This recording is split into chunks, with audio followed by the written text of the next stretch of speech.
Magandang araw mga ka-Park Vlogs. So ngayong araw, isi-share ko sa inyo kung paano gumawa ng cookies milky. Pero sa hindi pa, paki-share sa ating video para makatulong tayo sa iba. At paiwan na rin ng like. At huwag kalimutang mag-subscribe para lagi kayong update sa mga latest videos ko.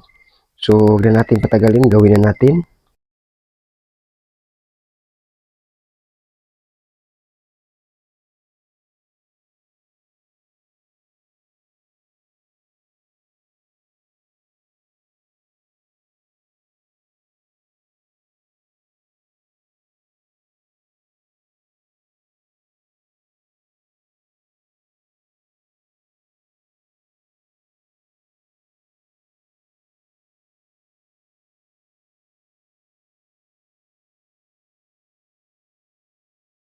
So ayan mga idol, hindi na ako nakapag-record sa pagmasa dahil na full storage yung phone ko. So hatiin lang natin to. Tapos yung kalahati, hatiin din natin. Yan. Tapos itong kalahati, ibalik natin dito sa, yan. Tapos ito, lagyan natin to ng food color red. So ayan mga idol, nalagyan natin ng food color. So masahin lang natin.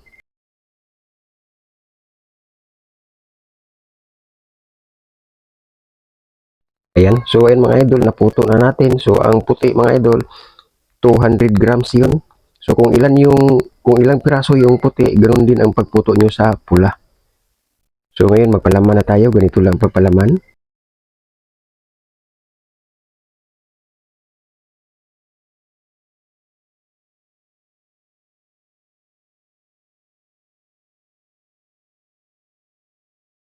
Yan, i-flat natin.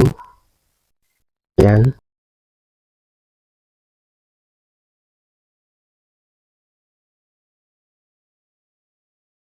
So ganyan siya mga idol, oh. Yan. Tapos ilagay natin sa ating plancha.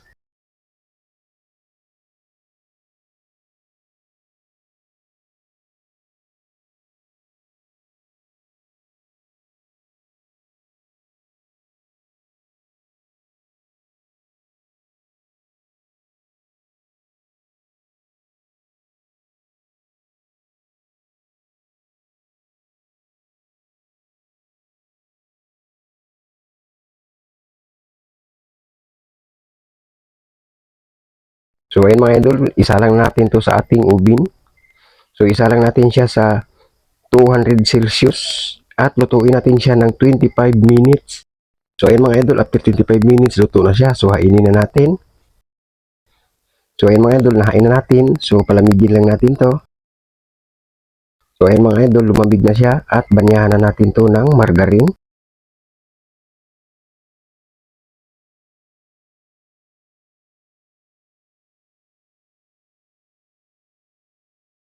Gagawa muna tayo ng pang-toppings mga idol, no? So milk boy natin 200 grams, powdered sugar 100 grams. So i-mix na natin to, i-combine na natin. Ayan, so pwede na to mga idol. So ngayon ilatag lang natin sa ating plansa. So ngayon itakip lang natin to, yung may banya para dumikit yung ating toppings. Ayan.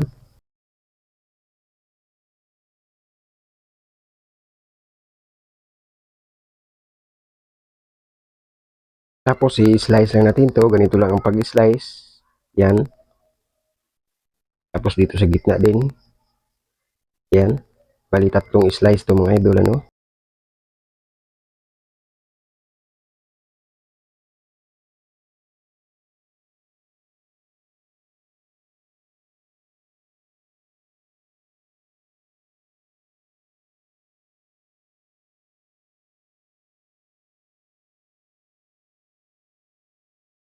So ganito po mga idol, ayan.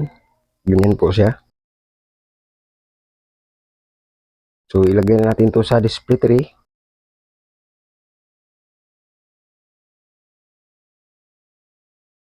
So yan ang ating finished products mga idol, no. So sana nakatulong to sa inyo at sana nagustuhan nyo. Kung nagustuhan nyo, lagyan nyo lang ng like at pakishare na din. At huwag kalimutang mag-subscribe para updated ka sa mga video na aking upload. So hanggang dito na lang. God bless po sa ating lahat and happy baking.